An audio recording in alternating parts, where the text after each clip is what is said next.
Hitech city ఆ రోజు కట్టింది కాబట్టి ఐటీ కంపెనీలు వచ్చినాయి.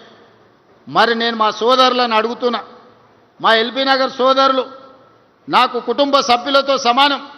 ఆ ఎల్ల సిరీస్ ఫ్యాక్టరీ ఉంటే ఈ ప్రాంతంలో అన్నం వండుకుంటే ఎట్లుండేదో మా అక్కలు చెప్పాలి. పాత తరం వాళ్ళు ఉంటే వాళ్ళకి తెలుసు. ఈ ప్రాంతంలో బోరింగ్ నీళ్లు పెట్టి అన్నం వండుకుంటే పచ్చగా వచ్చేది.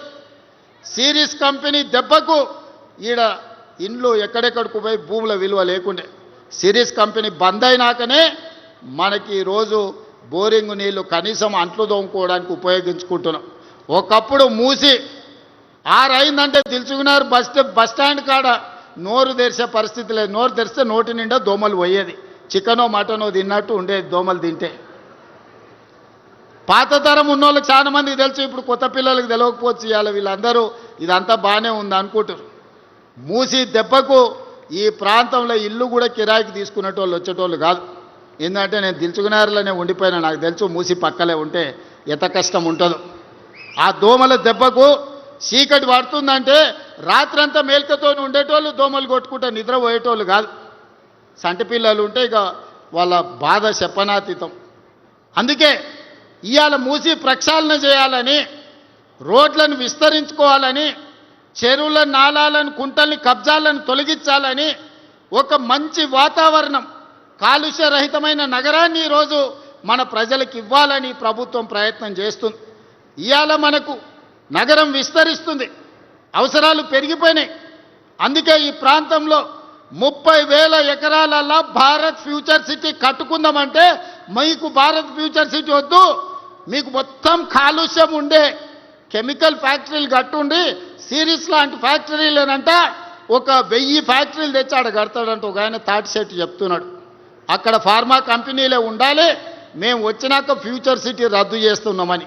మీ ఫ్యూచర్ని ఎప్పుడో ప్రజలు రద్దు చేసిర్రా నాయన. ఒక ఆయన ఫామ్ హౌస్ పోయిన ఇంకొక ఆయన సెట్లంబడి తిరుగుతున్నాడు. ఫ్యూచర్ లేనివాడల్లా ఫ్యూచర్ సిటీ రద్దు చేస్తా అంటున్నాడు. నువ్వు మళ్ళీ వచ్చేసారి సిద్దిపేట గెలితే కదా ఇవన్నీ మాటలు ముచ్చట్లు. నేను ఈ ప్రాంతాన్ని, నా ఊరు ఇక్కడి నుంచే పోయేది.